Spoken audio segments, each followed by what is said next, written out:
Hello everybody, my name is Georg. I'm here on my couch in Freiburg, Germany, and on his couch in London, Ontario in Canada is my friend Richard Rosedale. Hi Richard. Hello everybody, I'm the Director of Education of the McKenzie Institute, and the first thing I need to make clear is our opinions, Georg and I, it's just our personal opinions and doesn't reflect any opinions from the McKenzie Institute. Georg. Yes, thanks a lot for clarifying. Yeah, actually we are flashed by the attention we received from our simple couch conversation 2 weeks ago. We never expected more than 600 views for this video, so thanks a lot. And we received a lot of feedback, also some questions, so we decided to stick for a moment to the topic from 2 weeks ago, which was classification systems. So Richard, one concern that was brought to my attention is, okay, these guys agreed that classification systems might not be the solution, and there is no classification system better than another one, and not better than generic approach. But there is the criticism that classification systems are now around for many years, for decades, and they don't work. And maybe they are part of the problem, because the musculoskeletal problems are getting worse, they're not getting better. Is that a valid concern? I've heard that concern. I think the analogy that came to mind was that electric cars have been around for many, many decades, and our environmental problem is getting worse. So are they part of the problem and not part of the solution?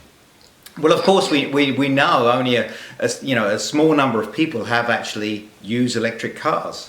So that can't be part of the problem. And I would say that analogy, that is aligned with what we find in our practice as conservative care clinicians. Only a small portion actually are using these classifications. Yeah, but I think about 2% of all people, at least I think in Germany, are driving electric cars. But according to Marcia Spodo's study from 2008, in her survey, about 76% or 75% of all clinicians surveyed use the classification systems. That's much more than using electric cars, actually. Yeah, it is. But I would argue that certainly in many countries of the world, the number of people actually using the system, whether it be TBC or McKenzie, is small. So people thinking they using MDT by giving someone some extension exercise or flexion exercises to do is not using MDT. And I think if we look at the numbers of qualified therapists in these countries, the number of people that are trained in MDT, I think it's a drop in the bucket. That's true, because in Germany, for example, we have more than 160,000 physical therapists, but we have less than 500 credentialed clinicians in McKenzie. So that is really just a drop. You are right, yeah. and even when they do McKenzie in the past, and it still does, it looked like if you do McKenzie, you're doing mechanical therapy. You don't pay attention to the whole patient, to the psychosocial issues. And therefore you can't manage chronic pain patients in a reasonable way. Yeah, and I think that's sort of part of the criticism that the classification systems have failed because they're not taking into account all these other factors. And I think for many years, if somebody came on a McKenzie course, they wouldn't have seen these explicitly documented, and when they're watching the therapists, they might not necessarily take into account that clinician treating those patients is actually taking all those factors into account. But now I think we've kind of realized that we do need to be explicit with these factors. We have them on our assessment forms, we have them in our teaching. We talk about drivers of pain and disability as influencing patients and their outcomes. Yeah, I was really happy, and I still am happy with our inclusion or implementing of the drivers of pain and disability model of Laflamme and Jed Cook in our educational material and in our teaching. Because I think that was a big step forward.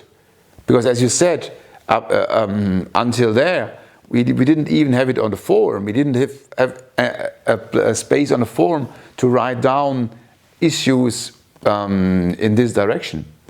And I think that clarifies. I mean, we've always had our, chronic pain syndrome classification, but that clarifies that these factors, even though they may be accentuated in that group, can apply to any classification.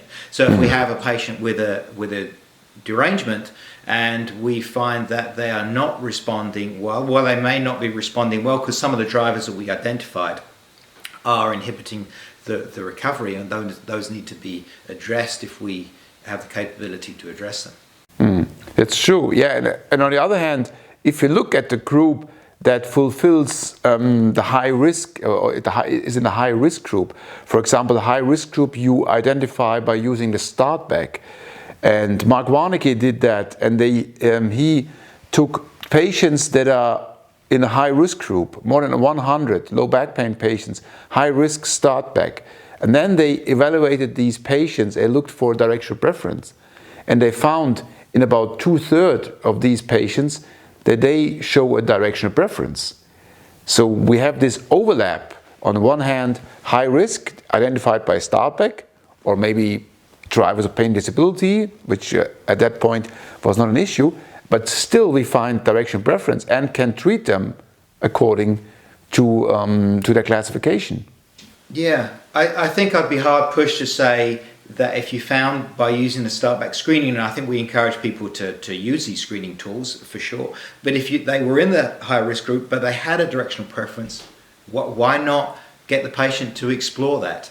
And I don't really see the downside, as long as, for example, you could retake that screening score and make sure that the patient is then improving nicely, so these factors are hopefully being addressed as they go on. And if they're not, then we need to think about, okay, what do we need to address some of these drivers?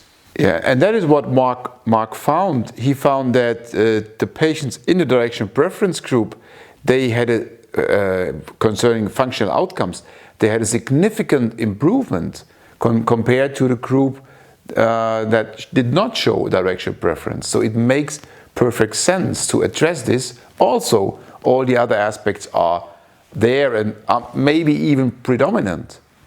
So yeah, makes perfect sense. Yeah, so hopefully now people do appreciate more that we take all these factors into account, as we hope that all other clinicians do, going through all different systems, and try to verify that they're there and try to address them if we can. Okay, yeah. Thanks for the chat, Richard. And thanks for your attention. That's it for today. Take care. Thanks, everybody. And see you next time. Yeah. Bye. Bye, Richard. Bye, Georg.